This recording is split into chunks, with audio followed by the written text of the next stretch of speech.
जय श्री कृष्ण। गुरुर्ब्रह्मा गुरुर्विष्णु गुरुर्देवो महेश्वरः। गुरुः साक्षात् परब्रह्म तस्मै श्री गुरवे नमः। कृष्णाय वासुदेवाय हरये परमात्मने प्रणतक्लेशनाशाय गोविन्दाय नमो नमः। नमामि सद्गुरुं शान्तं सच्चिदानन्दविग्रहं पूर्णब्रह्मपरानन्दम् ईशमानन्दिवल्लभम्। ॐ पार्थाय प्रतिबोधितां भगवता नारायणेन स्वयं व्यासेन ग्रथितां पुराणमुनिना मध्ये महाभारतम् अद्वैतामृतवर्षिणीं भगवतीम् अष्टादशाध्यायिनीम् अम्ब त्वामनुसन्दधामि भगवद्गीते भवद्वेषिणीम्। नमोऽस्तु ते व्यासविशालबुद्धे फुल्लारविन्दायतपत्रनेत्र येन त्वया भारततैलपूर्णः प्रज्वालितो ज्ञानमयः प्रदीपः। प्रपन्नपारिजाताय स्तोत्रवेत्रैकपाणये ज्ञानमुद्राय कृष्णाय गीतामृतदुहे नमः। नारायणं नमस्कृत्य नरं चैव नरोत्तमं देवीं सरस्वतीं व्यासं ततो जयमुदीरये। जय श्री कृष्ण। अथ सप्तदशोऽध्यायः प्रद्युम्न और शाल्व का घोर युद्ध। हम देख रहे थे कि वन में श्री कृष्ण पहुंचे हैं और वो पूछ रहे हैं वहां पे युधिष्ठिर उनसे कि जब ये द्यूत हुआ तब आप कहाँ थे, आप हस्तिनापुर क्यों नहीं आए। तब वो बता रहे थे कि शाल्व ने उनके द्वारका पर आक्रमण किया था, तो उसका वर्णन हम देख रहे हैं।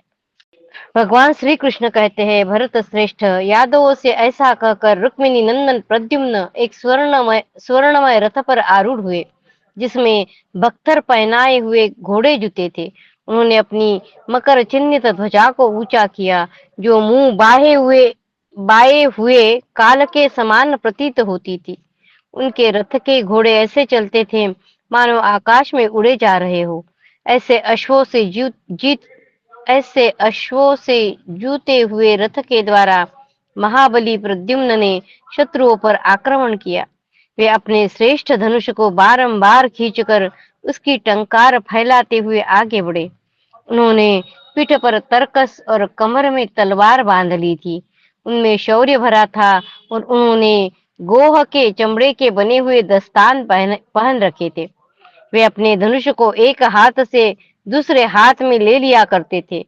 उस समय वह धनुष बिजली के समान चमक रहा था। उन्होंने उस धनुष के द्वारा सौभ विमान में रहने वाले समस्त दैत्यों को मूर्छित कर दिया। वे बारंबार धनुष को खींचते, उस पर बाण रखते और उसके द्वारा शत्रु सैनिकों को युद्ध में मार डालते थे। उनकी उक्त क्रियाओं में किसी को थोड़ा सा भी अंतर नहीं दिखाई देता था। उनके मुख का रंग तनिक भी नहीं बदलता था। उनके अंग भी विचलित नहीं होते थे। सब और गर्जना करते हुए प्रद्युम्न का उत्तम एवं अद्भुत बल पराक्रम सूचक सिंहनाद सब लोगों को सुनाई देता था। शाल्व की सेना के ठीक सामने प्रद्युम्न के श्रेष्ठ रथ पर उनकी उत्तम ध्वजा फहरती हुई शोभा पा रही थी।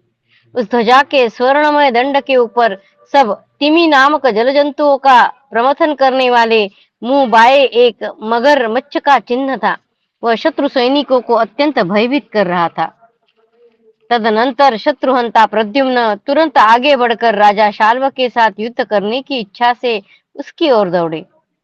उस महासंग्राम में वीर प्रद्युम्न के द्वारा किया हुआ वह आक्रमण क्रुद्ध राजा शाल्व न सह सका। शत्रु की राजधानी पर विजय पाने वाले शाल्व ने रोष एवं बल के मद से उन्मत्त हो इच्छानुसार चलने वाले विमान से उतरकर प्रद्युम्न से युद्ध आरंभ किया। शाल्व तथा वृषनिवंशी वीर प्रद्युम्न में बलि और इंद्र के समान घोर युद्ध होने लगा। उस समय सब लोग एकत्र होकर उन दोनों का युद्ध देखने लगे। शाल्व के पास सुवर्ण भूषित मायामय रथ था। वह रथ ध्वजा पताका अनुकर्ष यानी हर्षा, रथ के नीचे पहिए के ऊपर लगा रहने वाला काष्ठ यानी हर्षा बोला है या अनुकर्ष बोला है, और तर्क से युक्त था। प्रभो, श्रीमान महाबली शाल्व ने उस श्रेष्ठ रथ पर आरूढ़ हो प्रद्युम्न पर बाणों की वर्षा आरंभ की। तब प्रद्युम्न में भी युद्ध भूमि में अपनी भुजाओं के वेग से शाल्व को मोहित करते हुए से उसके ऊपर शीघ्रता पूर्वक बाणों की बौछार करने लगे। सौभ विमान का स्वामी राजा शाल्व युद्ध में प्रद्युम्न के बाणों से घायल होने पर यह सहन नहीं कर सका, अमर्ष में भर गया और मेरे पुत्र पर प्रज्वलित अग्नि के समान तेजस्वी बाण छोड़ने लगा। श्री कृष्ण कह रहे हैं ना, इसलिए मेरे पुत्र पर कहा है। महाबली प्रद्युम्न ने उन बाणों को आते ही काट गिराया। तत्पश्चात शाल्व ने मेरे पुत्र पर और भी बहुत से प्रज्वलित बाण छोड़े। राजेंद्र, शाल्व के बाणों से घायल होकर रुक्मिणी नंदन प्रद्युम्न ने तुरंत ही उस युद्ध भूमि में शाल्व पर एक ऐसा बाण चलाया जो मर्मस्थल को विदीर्ण कर देने वाला था। मेरे पुत्र के चलाए हुए उस बाण ने शाल्व के कवच को छेद कर उसके हृदय को बींध डाला।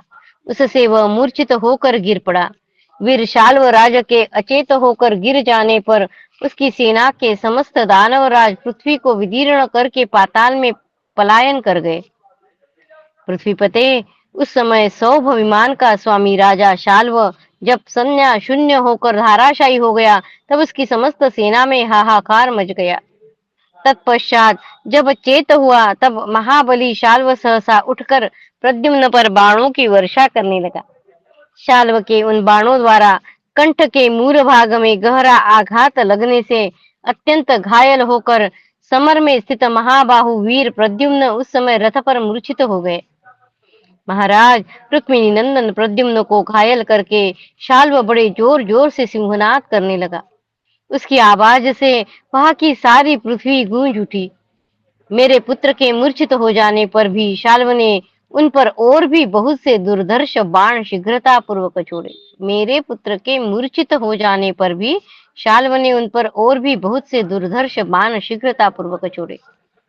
इस प्रकार बहुत से बाणों से आहत होने के कारण प्रद्युम्न उस रणांगण में मूर्छित एवं निश्चेष्ट हो गए। इति श्री महाभारते वन पर्वणि अर्जुनाभिगमन पर्वणि सौभवधोपाख्याने सप्तदशोऽध्यायः। कृष्णाय वासुदेवाय हरये परमात्मने प्रणतक्लेशनाशाय गोविन्दाय नमो नमः। ओम नमो भगवते वासुदेवाय। ओम नमो भगवते वासुदेवाय। अथ अष्टादशोऽध्याय। मूर्छा अवस्था में सारथी के द्वारा रणभूमि से बाहर लाए जाने पर प्रद्युम्न का अनुताप और इसके लिए सारथी को उपालंभ देना। श्री कृष्ण कहते हैं, बलवानों में श्रेष्ठ प्रद्युम्न जब शाल्व के बाणों से पीड़ित हो मूर्छित हो गए, तब सेना में आए हुए वृष्णिवंशी वीरों का उत्साह भंग हो गया। उन सबको बड़ा दुख हुआ। राजन, प्रद्युम्न के मोहित होने पर वृष्णि और अंधक वंश की सारी सेना में हाहाकार मच गया और शत्रु लोग अत्यंत प्रसन्नता से खिल उठे। दारुक का पुत्र प्रद्युम्न का सुशिक्षित सारथी था। दारुक का पुत्र प्रद्युम्न का सारथी था। वह प्रद्युम्न को इस प्रकार मूर्छित देख वेगशाली अश्वों द्वारा उन्हें तुरंत रणभूमि से बाहर ले गया। अभी वह रथ अधिक दूर नहीं जाने पाया था, तभी बड़े बड़े रथियों को परास्त करने वाले प्रद्युम्न सचेत हो गए। हाथ में धनुष लेकर सारथी से इस प्रकार बोले, सूतपुत्र, आज तूने क्या सोचा है? क्या युद्ध से मुंह मोड़कर भागा जा रहा है? युद्ध से पलायन करना वृष्णिवंशी वीरों का धर्म नहीं है।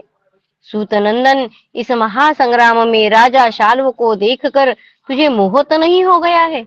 अथवा युद्ध देखकर तुझे विषाद तो नहीं होता है? मुझसे ठीक ठीक बता, तेरे इस प्रकार भागने का क्या कारण है? सूतपुत्र ने कहा, जनार्दन कुमार, न मुझे मोह हुआ है, न मेरे मन में भय ही समाया है। केशव नंदन, मुझे ऐसा मालूम होता है कि यह राजा शाल्व आपके लिए अत्यंत भार सा हो रहा है। वीरवर, मैं धीरे धीरे रणभूमि से दूर इसलिए जा रहा हूँ कि यह पापी शाल्व बड़ा बलवान है। सारथी का यह धर्म है, यदि शूरवीर रथी संग्राम में मूर्छित हो जाए तो वह किसी प्रकार उसके प्राणों की रक्षा करे। आयुष्मान, मुझे आपकी और आपको मेरी सदा रक्षा करनी चाहिए।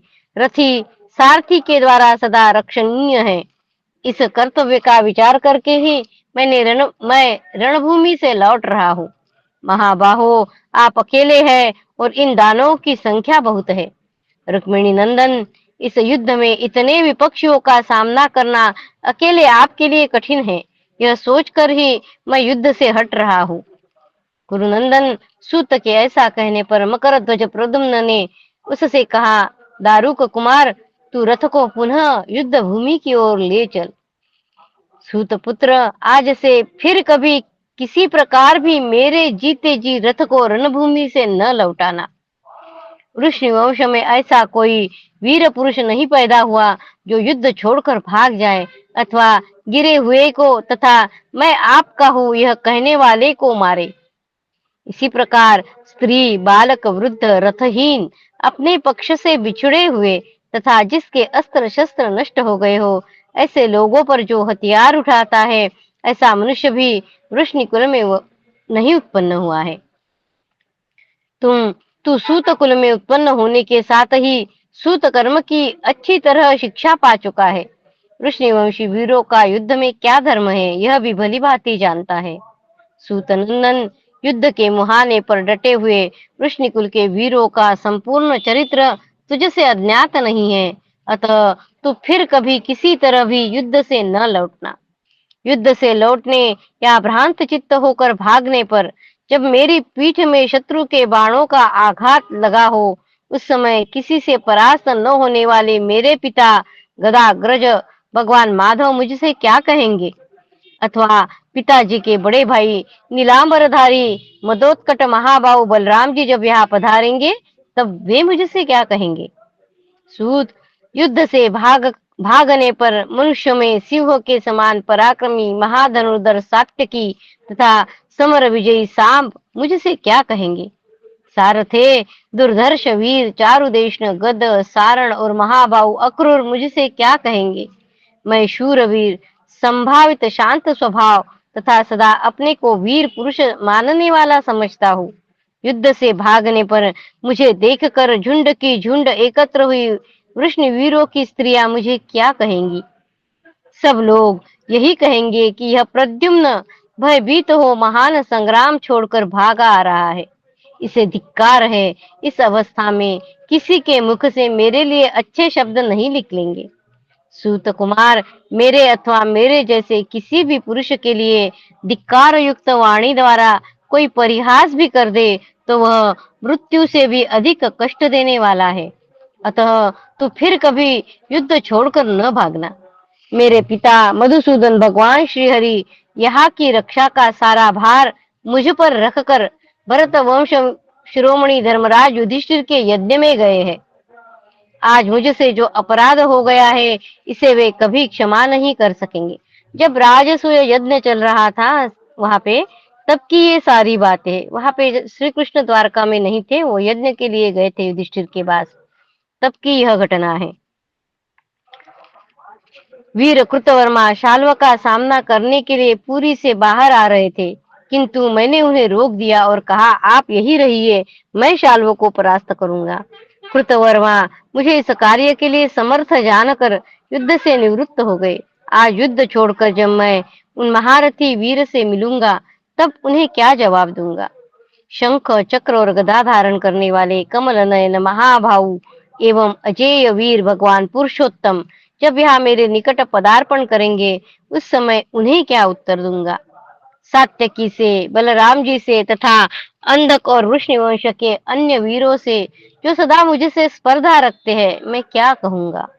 सूतपुत्र, तेरे द्वारा रण से दूर लाया हुआ मैं इस युद्ध को छोड़कर और पीठ पर बाणों की चोट खाकर विवशतापूर्ण जीवन किसी प्रकार भी नहीं धारण करूंगा। दारुक नंदन, अतः तू शीघ्र ही रथ के द्वारा पुनः संग्राम भूमि की ओर लौट। आज से मुझ पर आपत्ति आने पर भी तू किसी तरह ऐसा बर्ताव न करना। सूतपुत्र, पीठ पर बाणों की चोट खाकर भयभीत हो युद्ध से भागने वाले के जीवन को मैं किसी प्रकार भी अधिक आदर आदर नहीं देता। क्या तू मुझे कायरों की तरह भय से पीड़ित और युद्ध छोड़कर भागा हुआ समझता है? तुझे संग्राम भूमि का परित्याग करना कदापि उचित नहीं था, विशेषतः उस अवस्था में जबकि मैं युद्ध की अभिलाषा रखता था। अतः जहाँ युद्ध हो रहा है वहां चल। इति श्री महाभारते वनपर्वणि अर्जुनाभिगमनपर्वणि सौभवधोपाख्याने अष्टादशोऽध्यायः। कृष्णाय वासुदेवाय हरये परमात्मने प्रणतक्लेशनाशाय गोविन्दाय नमो नमः। ॐ नमो भगवते वासुदेवाय। ॐ नमो भगवते वासुदेवाय। अथ 51वां प्रद्युम्न के द्वारा शाल्व की पराजय। भगवान श्री कृष्ण कहते हैं, कुंती नंदन प्रद्युम्न के ऐसा कहने पर सूत पुत्र ने शीघ्र ही बलवानों में श्रेष्ठ प्रद्युम्न से थोड़े शब्दों में मधुरता पूर्वक कहा, रुक्मिणी नंदन, संग्राम भूमि में घोड़ों की बागडोर संभालते हुए मुझे तनिक भी भय नहीं होता है। मैं वृष्णिवंशियों के युद्ध धर्म को भी जानता हूँ। आपने जो कुछ कहा है उसमें कुछ भी अन्यथा नहीं है। आयुष्मान, मैंने तो सारथ्य में तत्पर रहने वाले लोगों के इस उपदेश का स्मरण किया था कि सभी दशाओं में रथ की रक्षा करनी चाहिए। उस समय आप भी अधिक पीड़ित थे। शाल्व के चलाए हुए बाणों से अधिक घायल होने के कारण आपको मूर्छा आ गई थी, इसलिए मैं आपको लेकर रणभूमि से हटा था। अब दैव इच्छा से आप सचेत हो गए हैं, अतः घोड़े हाँकने की कला में मुझे कैसी उत्तम शिक्षा मिली है उसे देखिए। मैं दारुक का पुत्र हूँ और उन्होंने ही मुझे सारथ्य कर्म की यथावत शिक्षा दी है। देखिए, अब मैं निर्भय होकर राजा शाल्व की इस विख्यात सेना में प्रवेश करता हूँ। भगवान श्री कृष्ण कहते हैं, वीरवर, ऐसा कहकर उस सूत पुत्र ने घोड़ों की बागडोर हाथ में लेकर उन्हें युद्ध भूमि की ओर हाका और शीघ्रता पूर्वक वहां जा पहुंचा। उसने समान, असमान और वाम और दक्षिण आदि सब प्रकार की विचित्र मंडलाकार गति से रथ का संचालन किया। वे श्रेष्ठ घोड़े चाबुक की मार खाकर बागडोर हिलाने से तीव्र गति से दौड़ने लगे, मानो आकाश में उड़ रहे हो।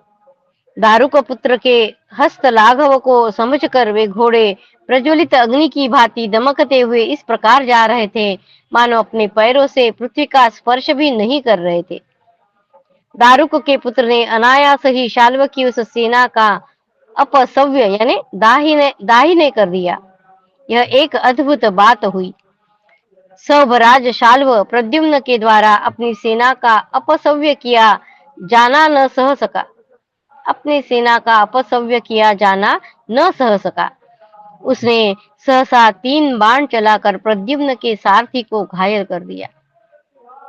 परंतु दारुक कुमार ने वहां बाणों के वेग पूर्वक प्रहार की कोई चिंता न करते हुए शाल्व की सेना को अपसव्य यानी दाहिने करते हुए ही रथ को आगे बढ़ाया। वीरवर, तब सर्वराज शाल्व ने पुनः मेरे पुत्र रुक्मिणी नंदन प्रद्युम्न पर अनेक प्रकार के बाण चलाए। शत्रु वीरों का संहार करने वाले रुक्मिणी नंदन प्रद्युम्न अपने हाथों की फुर्ती दिखाते हुए शाल्व के बाणों को अपने पास आने से पहले ही तीक्ष्ण बाणों से मुस्कुराकर काट देते थे। प्रद्युम्न के द्वारा अपने बाणों को छिन्न भिन्न होते देख सर्वराज ने भयंकर आसुरी माया का सहारा लेकर बहुत से बाण बरसाए। प्रद्युम्न ने शाल्व को अति शक्तिशाली दैत्यास्त्र का उपयोग करता जानकर ब्रह्मास्त्र के द्वारा उसे बीच में ही काट डाला और अन्य बहुत से बाण बरसाए। वे सभी बाण शत्रुओं का रक्त पीने वाले थे। उन बाणों ने शाल्व के अस्त्रों का नाश करके उसके मस्तक, छाती और मुख को बींध डाला, जिससे वह मूर्छित होकर गिर पड़ा। क्षुद्र स्वभाव वाले राजा शाल्व के बाण विद्ध होकर गिर जाने पर रुक्मिणी नंदन प्रद्युम्न ने अपने धनुष पर एक उत्तम बाण का संधान किया, जो शत्रु का नाश कर देने वाला था। वह बाण समस्त यादव समुदाय के द्वारा सम्मानित विषैले सर्प के समान विषाक्त तथा प्रज्वलित अग्नि के समान प्रकाशमान था। उस बाण को प्रत्यंचा पर रखा जाता हुआ देख अंतरिक्ष लोक में हाहाकार मच गया। तब इंद्र और कुबेर सहित संपूर्ण देवताओं ने देवर्षि नारद तथा मन के समान वेग वाले वायुदेव को भेजा। उन दोनों ने रुक्मिणी नंदन प्रद्युम्न के पास आकर देवताओं का यह संदेश सुनाया। वीरवर, यह राजा शाल्व युद्ध में कदापि तुम्हारा वध्य नहीं है। तुम अपने इस बाण को फिर से लौटा लो, क्योंकि यह शाल्व तुम्हारे द्वारा अवध्य है। तुम्हारे इस बाण का प्रयोग होने पर युद्ध में कोई भी पुरुष बिना मरे नहीं रह सकता। विधाता ने युद्ध में देवकी नंदन भगवान श्री कृष्ण के हाथ से ही इसकी मृत्यु निश्चित की है। विधाता ने युद्ध में भगवान श्री कृष्ण के हाथ से ही इसकी मृत्यु निश्चित की है। उनका वह संकल्प मिथ्या नहीं होना चाहिए विधाता का। यह सुनकर प्रद्युम्न बड़े प्रसन्न हुए। उन्होंने अपने श्रेष्ठ धनुष से उस उत्तम बाण को उतार लिया और पुनः तर्कस में रख दिया। तदनंतर शाल्व उठकर अत्यंत दुख चित्त हो प्रद्युम्न के बाणों से पीड़ित होने के कारण अपनी सेना के साथ तुरंत भाग गया। महाराज, उस समय वृष्णिवंशियों से पीड़ित हो क्रूर स्वभाव वाला शाल्व द्वारका को छोड़कर अपने सौभ नामक विमान का आश्रय ले आकाश में जा पहुंचा। इति श्री महाभारते वन पर्वणि अर्जुनाभिगमन पर्वणि सौभवदोपाख्याने एकोनविंशोऽध्यायः। कृष्णाय वासुदेवाय हरये परमात्मने प्रणतक्लेशनाशाय गोविन्दाय नमो नमः। ओम नमो भगवते वासुदेवाय। ओम नमो भगवते वासुदेवाय। अथ विंशोऽध्यायः। श्री कृष्ण और शाल्व का भीषण युद्ध। भगवान श्री कृष्ण कहते हैं, राजन, आपका राजसूय महायज्ञ समाप्त होने पर मैं शाल्व से विमुक्त आनर्त नगर यानी द्वारका में गया। महाराज, मैंने वहां पहुंचकर देखा द्वारका श्रीहीन हो रही है। वहां न तो स्वाध्याय होता है न वशटकार।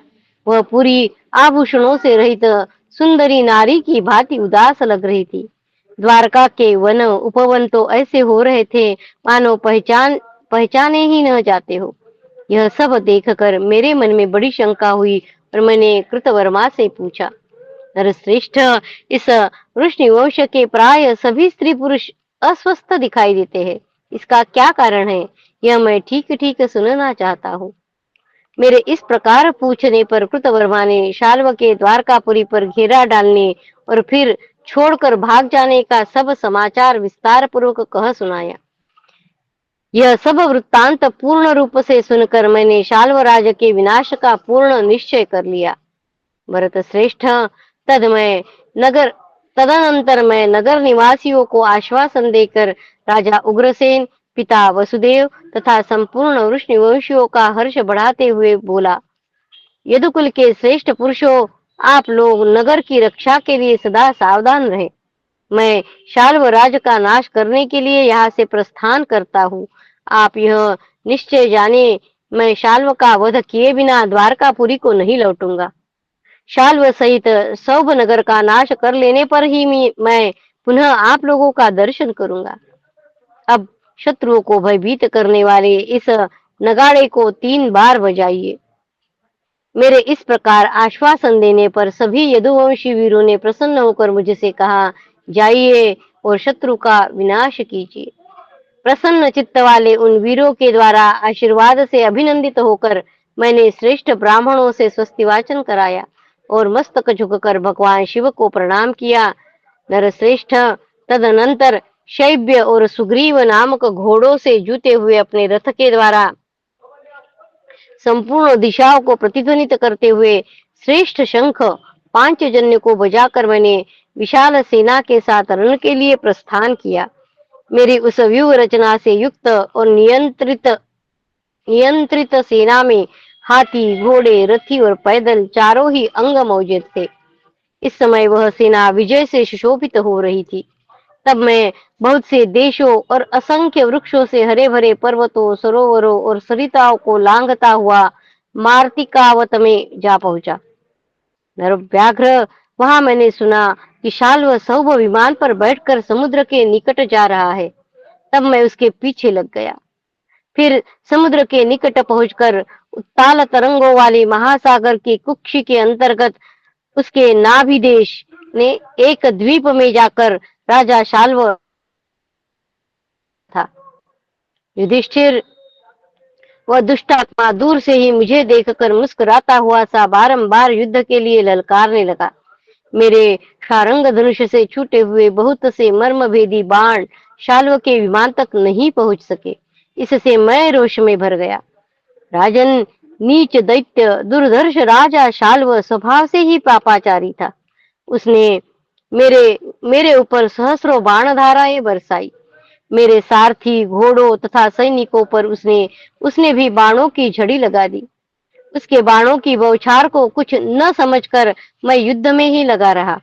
तदनंतर शाल्व के अनुगामी वीरों ने युद्ध में मेरे ऊपर झुकी हुई गांठ वाले लाखों बाण बरसाए। उस समय उन असुरों ने अपने मर्मवेदी बाणों द्वारा मेरे घोड़ों को, रथ को और दारुक को भी ढक दिया।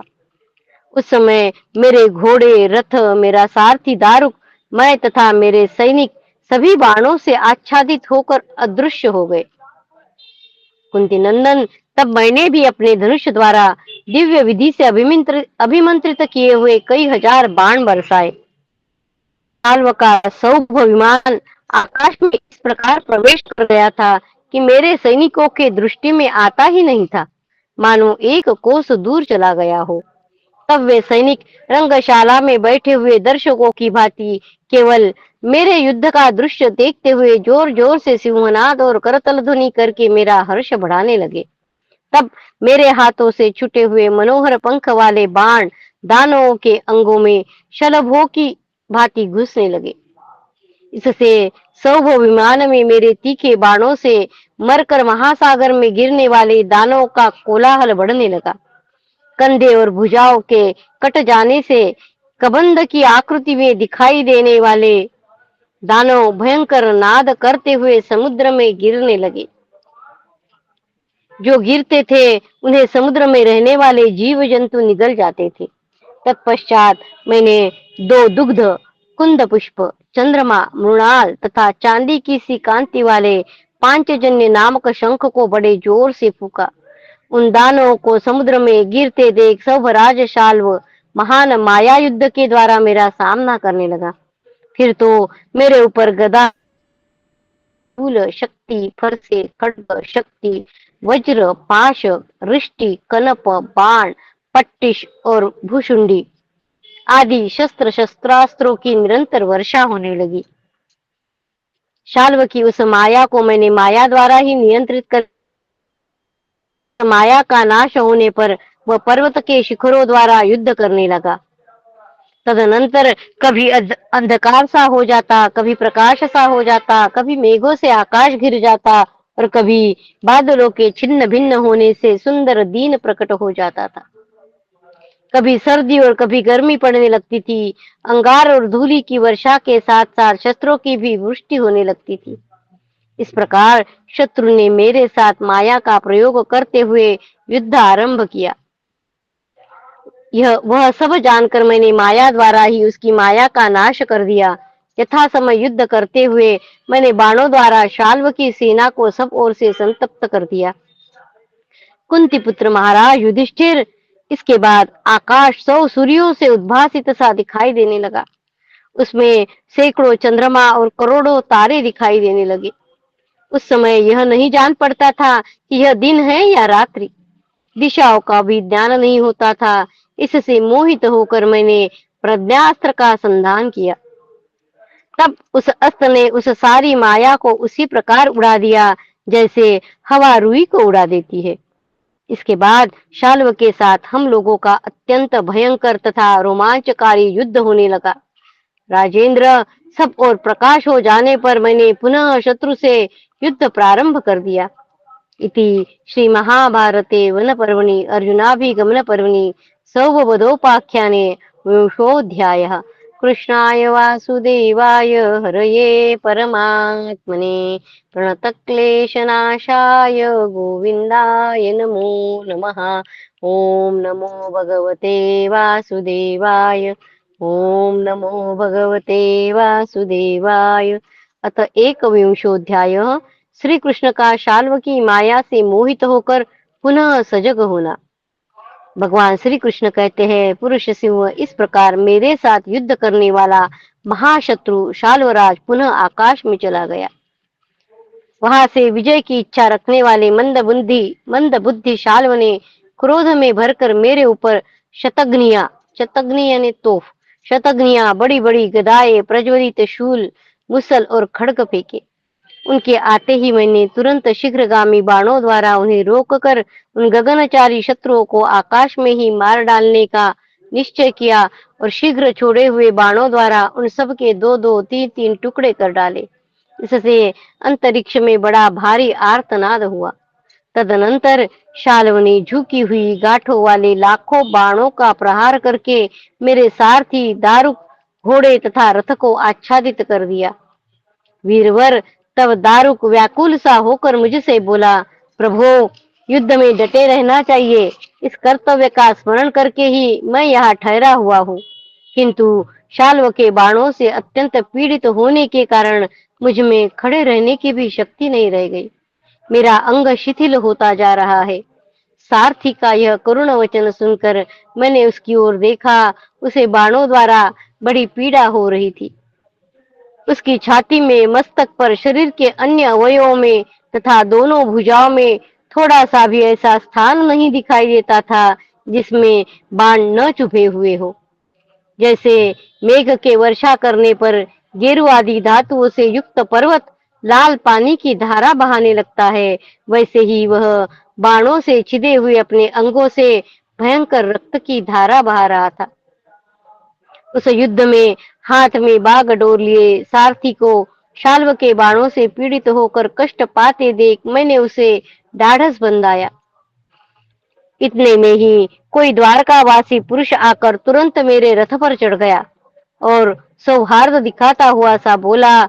वह राजा उग्रसेन का सेवक था और दुखी होकर उसने गदगद कंठ से उनका जो संदेश सुनाया है उसे बताता हूँ, सुनिए।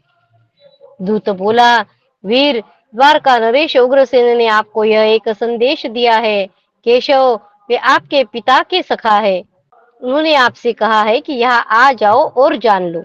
आपके युद्ध में आसक्त होने पर शाल्व ने अभी द्वारकापुरी में आकर शूर नंदन वसुदेव जी को बलपूर्वक मार डाला है। जनार्दन, अब युद्ध करके क्या लेना है? लौट आओ, द्वारका की ही रक्षा करो, तुम्हारे लिए यही सबसे महान कार्य है। दूत का यह वचन सुनकर मेरा मन उदास हो गया। मैं कर्तव्य और अकर्तव्य के विषय में कोई निश्चय नहीं कर पाता था। वीर युधिष्ठिर, वह महान अप्रिय वृत्तांत सुनकर मैं मन ही मन सात्यकी, बलराम जी तथा महारथी प्रद्युम्न की निंदा करने लगा। मैं द्वारका तथा पिताजी की रक्षा का भार उन्हीं लोगों पर रखकर सौभविमान का नाश करने के लिए चला था। क्या शत्रुहंता महाबली बलराम जी जीवित है? क्या सात्यकी, रुक्मिणी नंदन प्रद्युम्न, महाबली, चारुदेशन तथा साम आदि जीवन धारण करते हैं? इन बातों का विचार करते करते मेरा मन बहुत उदास हो गया। इन वीरों के जीते जी साक्षात इंद्र भी मेरे पिता वसुदेव जी को किसी प्रकार नहीं मार सकते थे। अवश्य ही शूर नंदन वसुदेव जी मारे गए हैं और यह भी स्पष्ट है कि बलराम जी आदि सभी प्रमुख वीर प्राण त्याग कर चुके हैं। यह मेरा निश्चित विचार हो गया। महाराज, इस प्रकार सबके विनाश का बारंबार चिंतन करके करके भी मैं व्याकुल न होकर राजा शाल्व से पुनः युद्ध करने लगा। वीर महाराज, इसी समय मैंने देखा कि सब विमान से मेरे पिता वसुदेव जी नीचे गिर रहे हैं। इससे शाल्व की माया से मुझे मूर्छा सी आ गई।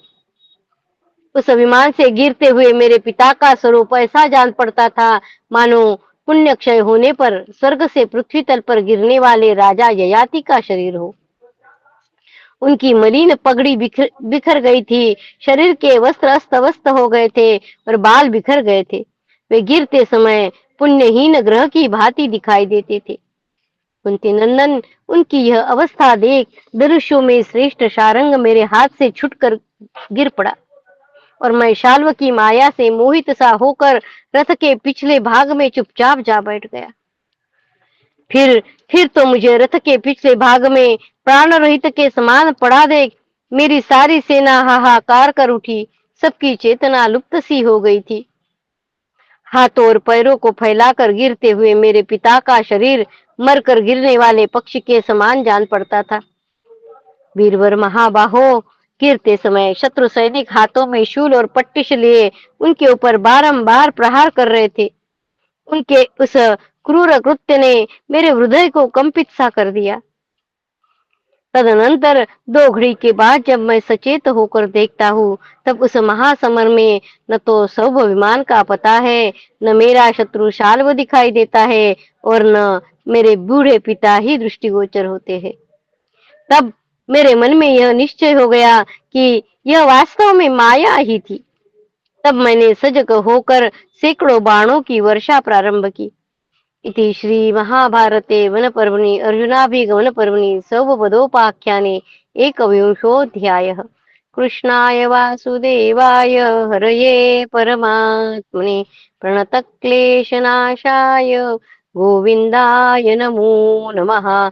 ओम नमो भगवते वासुदेवाय। ओम नमो भगवते वासुदेवाय। अथ द्वाविंशोऽध्यायः। शाल्व वधोपाख्यान की समाप्ति और युधिष्ठिर की आज्ञा लेकर श्री कृष्ण, धृष्टद्युम्न तथा अन्य सब राजाओं का अपने अपने नगर को प्रस्थान।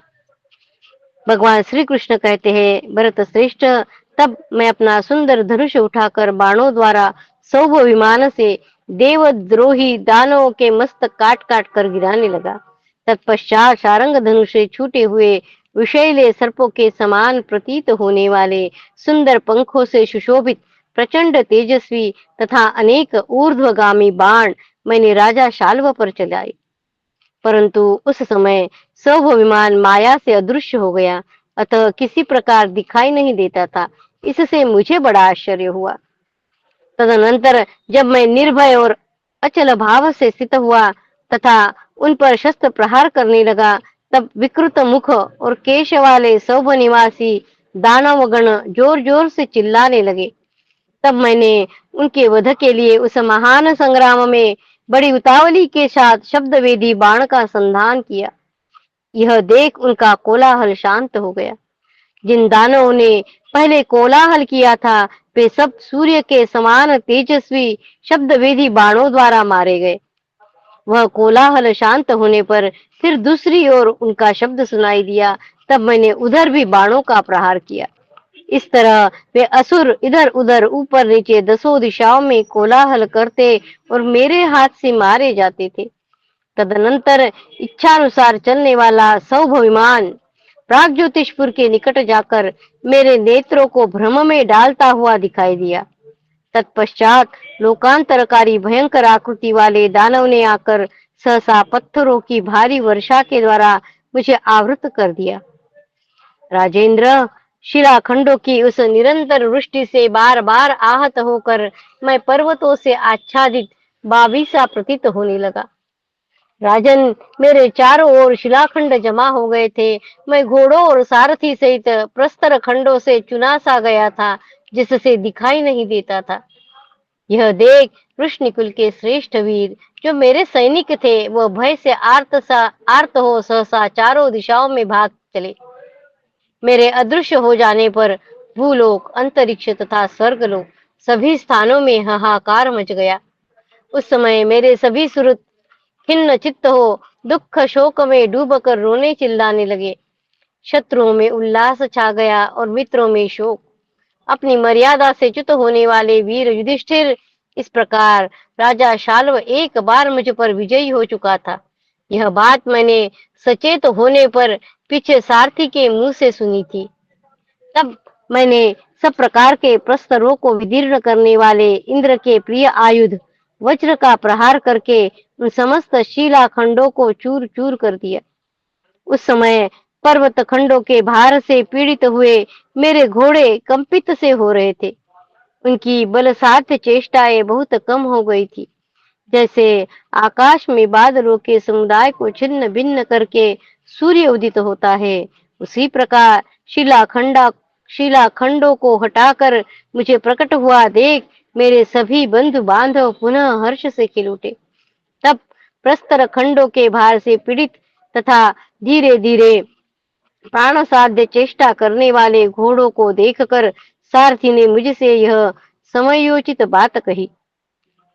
यह देखिए सब राजशाल्व वहां खड़ा है। श्री कृष्ण, इसकी उपेक्षा करने से कोई लाभ नहीं है, इसके वध का कोई उचित उपाय कीजिए।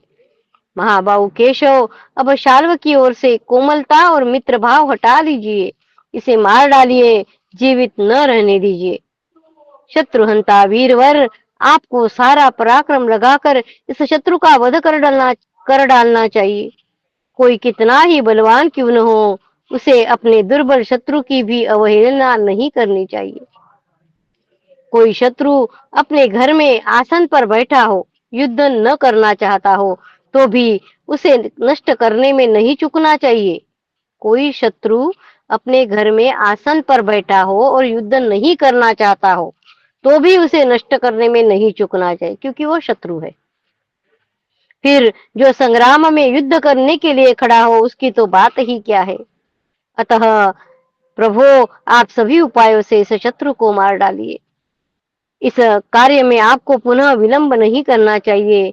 यह मृदुतापूर्ण उपायों से वश में आने वाला नहीं है। वास्तव में यह आपका मित्र भी नहीं है, क्योंकि वीर, इसने आपके साथ युद्ध किया और द्वारकापुरी को तहस नहस कर दिया है।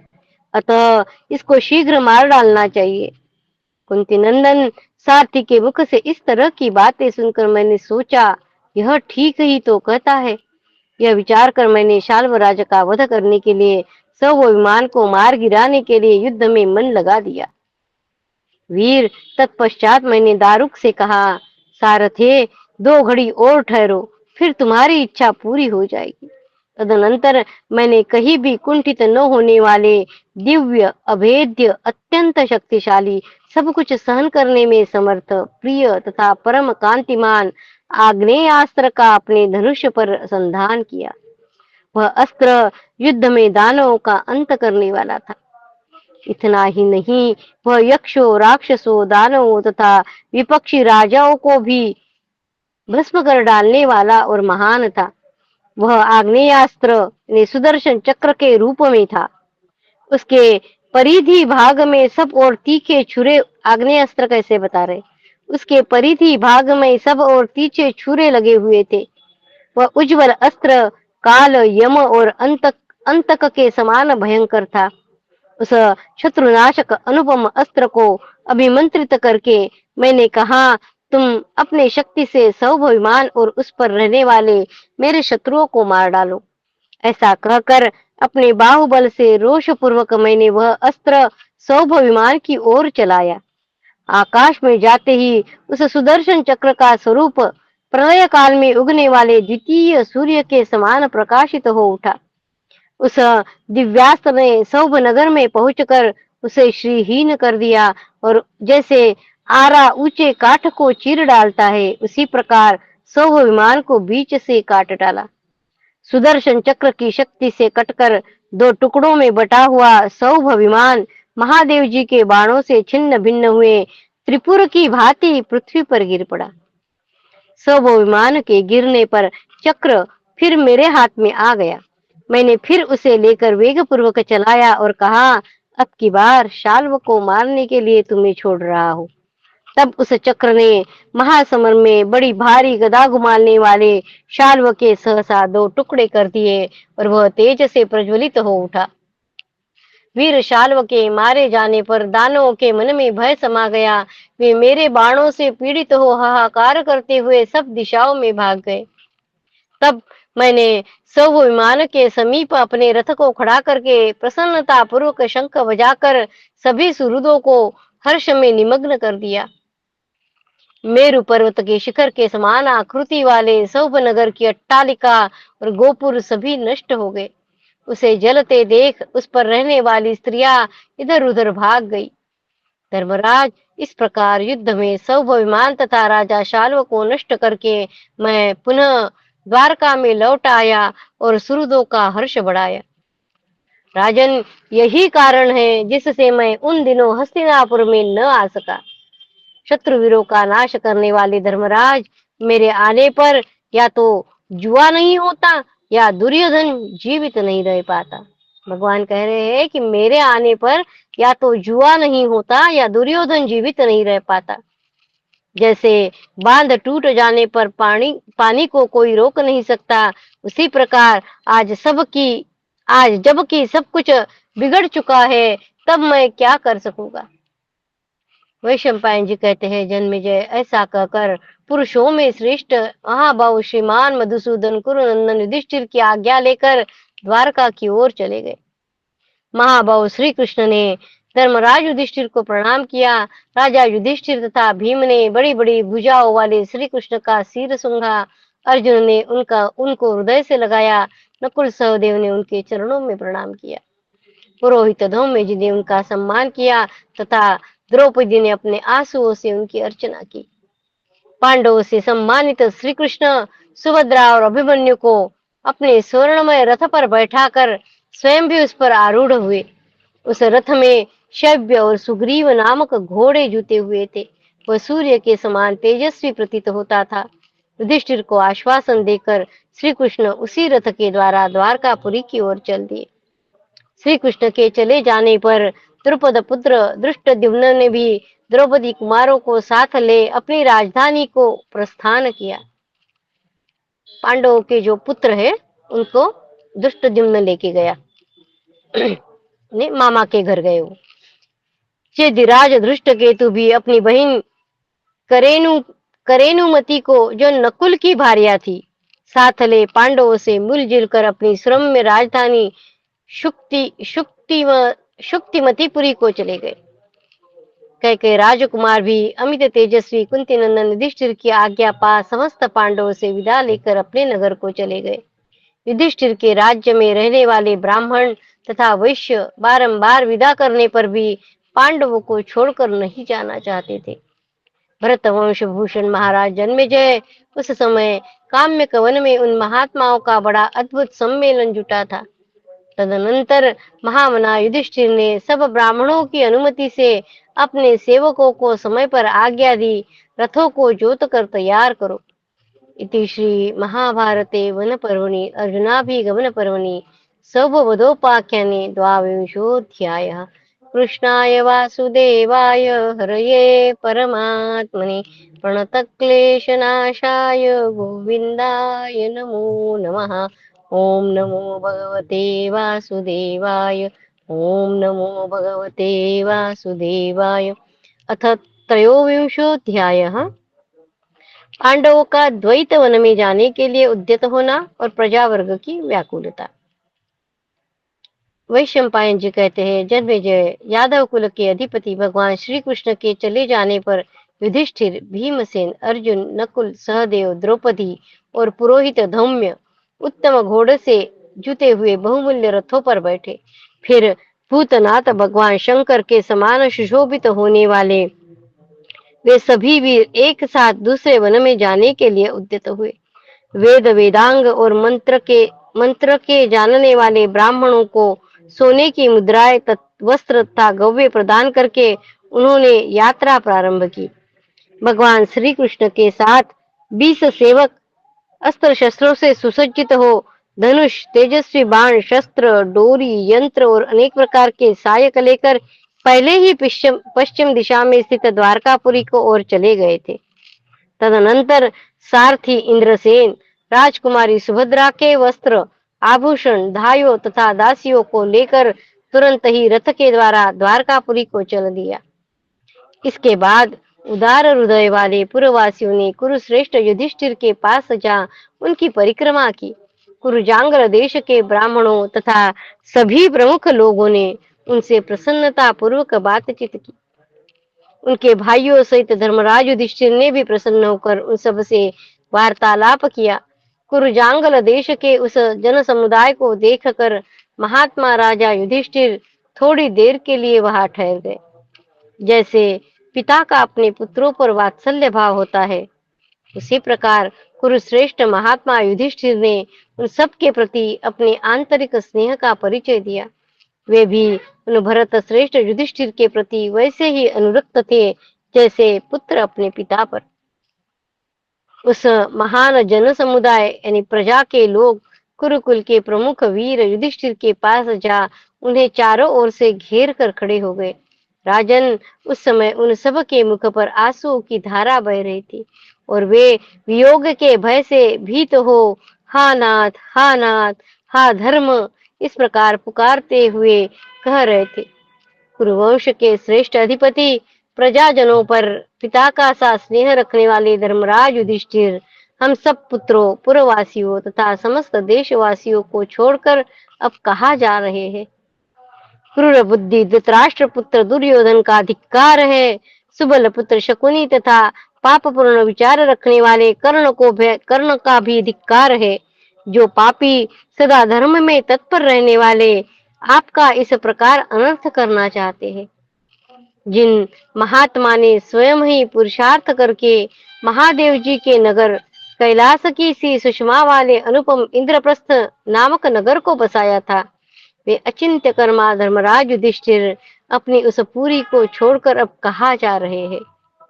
महामना मय दानव ने देवताओं की सभा के समान सुशोभित होने वाली जिस अनुपम सभा का निर्माण किया था, देवताओं द्वारा रक्षित देव माया के समान उस सभा का परित्याग करके धर्मराज युधिष्ठिर कहाँ चले जा रहे हैं? धर्म, अर्थ और काम के ज्ञाता उत्तम पराक्रमी अर्जुन ने उन सब प्रजाजनों को संबोधित करके उच्च स्वर से कहा, राजा युधिष्ठिर इस वनवास की अवधि पूर्ण करके शत्रुओं का यश छीन लेंगे। आप लोग एक साथ या अलग अलग श्रेष्ठ ब्राह्मणों, तपस्वियों तथा धर्म अर्थ के ज्ञाता महापुरुषों को प्रसन्न करके उन सब से यह प्रार्थना करें जिससे हम लोगों के अभिष्ट मनोरथ की उत्तम सिद्धि हो। राजन, अर्जुन के ऐसा कहने पर ब्राह्मणों तथा अन्य वर्ण के लोगों ने एक स्वर से प्रसन्नता पूर्वक उनकी बात का अभिनंदन किया तथा धर्मात्माओं में श्रेष्ठ युधिष्ठिर की परिक्रमा की। तदनंतर सब लोग कुंती पुत्र युधिष्ठिर, भीमसेन, अर्जुन, द्रौपदी तथा नकुल सहदेव से विदा ले एवं युधिष्ठिर की अनुमति प्राप्त करके उदास होकर अपने राष्ट्र को प्रस्थित हुए। इति श्री महाभारते वन पर्वणि अर्जुनाभिगमन पर्वणि द्वैतवन प्रवेशे त्रयोविंशोऽध्यायः। कृष्णाय वासुदेवाय हरये परमात्मने प्रणतक्लेशनाशाय गोविन्दाय नमो नमः। ॐ नमो भगवते वासुदेवाय। ॐ नमो भगवते वासुदेवाय। अथ चतुर्विंशोऽध्यायः। पांडवों का द्वैतवन में जाना। वैशंपायन जी कहते हैं, जन्मेजय तदनंतर प्रजाजनों के चले जाने पर सत्य प्रतिज्ञ एवं धर्मात्मा कुंती नंदन युधिष्ठिर ने अपने सब भाइयों से कहा, हम लोगों को इन आगामी 12 वर्षों तक निर्जन वन में निवास करना है। अतः इस महान वन में कोई ऐसा स्थान ढूंढो जहाँ बहुत से पशु पक्षी निवास करते हो, जहाँ फल फूलों की अधिकता हो, जो देखने में रमणीय एवं कल्याणकारी हो तथा जहाँ बहुत से पुण्यात्मा पुरुष रहते हो। वह स्थान इस योग्य होना चाहिए जहाँ हम सब लोग इन 12 वर्षों तक सुखपूर्वक रह सकेंगे। धर्मराज के ऐसा कहने पर अर्जुन ने उन मनस्वी मानव गुरु युधिष्ठिर का गुरुतुल्य सम्मान करके उनसे इस प्रकार कहा। अर्जुन बोले, आर्य, आप स्वयं ही बड़े बड़े ऋषियों तथा वृद्ध पुरुषों का संग करने वाले हैं। इस मनुष्य लोक में कोई ऐसी वस्तु नहीं है जो आपको ज्ञात न हो। भरत श्रेष्ठ, आपने सदा द्वैपायन आदि बहुत से ब्राह्मणों तथा महातपस्वी नारद जी की उपासना की है, जो मन और इंद्रियों को वश में रखकर सदा संपूर्ण लोक में विचरते रहते। नारद जी के बारे में कहते हैं, देवलोक से लेकर ब्रह्मलोक तथा गंधर्व और अप्सराओं के लोकों में भी उनकी पहुंच है। राजन, आप सभी ब्राह्मणों के अनुभाव और प्रभाव को जानते हैं, इसमें संशय नहीं है। राजन, आप ही श्रेय यानी मोक्ष के कारण का ज्ञान रखते हैं। महाराज, आपकी जहाँ इच्छा हो वही हम लोग निवास करेंगे। अर्जुन युधिष्ठिर से कह रहे हैं, यह तो पवित्र जल से भरा हुआ सरोवर है, इसका नाम द्वैत वन है। यहाँ फल और फूलों की बहुलता है। देखने में यह स्थान रमणीय तथा अनेक ब्राह्मणों से सेवित है। मेरी इच्छा है कि यही हम लोग इन 12 वर्षों तक निवास करें। राजन, यदि आपकी अनुमति हो तो द्वैत वन के समीप रह जाए, अथवा आप दूसरे किसी स्थान को उत्तम मानते हैं अथवा आप दूसरे किस स्थान को उत्तम मानते हैं? युधिष्ठिर ने कहा, पार्थ, तुमने जैसा बताया है वही मेरा भी मत है।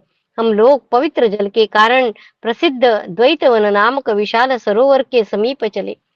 वैशंपायन जी कहते हैं, जन्मेजय, तदनंतर वे सभी धर्मात्मा पांडव बहुत से ब्राह्मणों के साथ पवित्र द्वैतवन नामक सरोवर को चले गए। वहां बहुत से अग्निहोत्री ब्राह्मणों, निरग्निकों, स्वाध्याय परायण ब्रह्मचारियों, वानप्रस्थियों, सन्यासियों, सैकड़ों कठोर व्रत का पालन करने वाले तपसिद्ध महात्माओं तथा अन्य अनेक ब्राह्मणों ने महाराज युधिष्ठिर को घेर लिया। वहां पहुंचकर भरत श्रेष्ठ पांडवों ने बहुत से ब्राह्मणों के साथ पवित्र एवं रमणीय द्वैत वन में प्रवेश किया। राष्ट्रपति युधिष्ठिर ने देखा, वह महान वन तमाल, ताल, आम, महुआ, नीप, कदम्ब, साल, अर्जुन और कनेर आदि वृक्षों से, जो ग्रीष्म ऋतु बीतने पर फूल धारण करते हैं, संपन्न है। उस वन में बड़े बड़े वृक्षों की ऊंची शाखाओं पर मयूर, चातक, चकोर, बरहिण तथा कोकिलादि पक्षी मन को भाने वाली मीठी बोली बोलते हुए बैठे थे। राष्ट्रपति युधिष्ठिर को उस वन में पर्वतों के समान प्रतीत होने वाले मदोन्मत्त गजराजों के एक एक युद्ध के अधिपति थे, जो एक एक युद्ध के अधिपति थे, हाथिनियों के साथ विचरने वाले कितने ही भारी भारी झुंड दिखाई दिए। मनोरम भोगवती सरस्वती नदी में स्नान करके जिनके अंतकरण पवित्र हो गए हैं, जो वल्कर और जटा धारण करते हैं, ऐसे धर्मात्माओं के निवासभूत उस वन में राजा ने सिद्ध महर्षियों के अनेक समुदाय देखे। तदनंतर धर्मात्माओं में श्रेष्ठ एवं अमित तेजस्वी राजा युधिष्ठिर ने अपने सेवकों और भाइयों सहित रथ से उतरकर स्वर्ग में इंद्र के समान उस वन में प्रवेश किया। उस समय उन सत्य प्रतिज्ञ मनस्वी राजसिंह युधिष्ठिर को देखने की इच्छा से सहसा बहुत से चारण, सिद्ध एवं वनवासी महर्षि आए और उन्हें घेर कर खड़े हो गए। वहां आए हुए समस्त सिद्धों को प्रणाम करके धर्मात्माओं में श्रेष्ठ युधिष्ठिर उनके द्वारा भी राजा तथा देवता के समान पूजित हुए एवं दोनों हाथ जोड़कर उन्होंने उन समस्त श्रेष्ठ ब्राह्मणों के साथ वन के भीतर पदार्पण किया। उस वन में रहने वाले धर्मपरायण तपस्वियों ने उन पुण्यशील महात्मा राजा के पास जाकर उनका पिता की भांति सम्मान किया। तत्पश्चात राजा युधिष्ठिर फूलों से लदे हुए एक महान वृक्ष के नीचे उसकी जड़ के समीप बैठे। तदनंतर पराधीन दशा में पड़े हुए भीम, द्रौपदी, अर्जुन, नकुल, सहदेव तथा सेवकगण सवारी छोड़कर उतर गए। वे सभी भरत श्रेष्ठ वीर महाराज युधिष्ठिर के समीप जा बैठे। जैसे महान पर्वत युद्धपति गजराज उसे सुशोभित होता है, उसी प्रकार लता समूह से झुका हुआ वह महान वृक्ष वहां निवास के लिए आए हुए 5 धनुर्धर महात्मा पांडवों द्वारा शोभा पाने लगा। इति श्री महाभारते वन पर्वणि अर्जुनाभिगमन पर्वणि द्वैतवन प्रवेशे चतुर्विंशोऽध्यायः। कृष्णाय वासुदेवाय हरये परमात्मने प्रणतक्लेशनाशाय गोविन्दाय नमो नमः। ओम नमो भगवते वासुदेवाय। ओम नमो भगवते वासुदेवाय। भव भवे यथा भक्तिः पादयोस्तव जायते, तथा कुरुष्व देवेश नाथस्त्वं नो यत प्रभो। नाम संकीर्तनं यस्य सर्वपापप्रणाशनं, प्रणामो दुःखशमनस् तं नमामि हरिं परं। तं नमामि हरिं परं। त्वदीयं वस्तु गोविन्द तुभ्यमेव समर्पये। तेन तदङ्घ्रिकमले रतिं मे यच्छ शाश्वतीम्। ॐ पूर्णमदः पूर्णमिदं पूर्णात् पूर्णमुदच्यते पूर्णस्य पूर्णमादाय पूर्णमेवावशिष्यते। ॐ शान्ति शान्ति शान्तिः। हरि ओम तत्सत्। श्रीकृष्णार्पणमस्तु। श्रीगुरुभ्यो नमः। हरेश्वर। जय श्री कृष्ण। जय जय श्री श्री कृष्ण। कृष्ण। जय श्री ताई, कृष्ण ताई, धन्यवाद। धन्यवाद।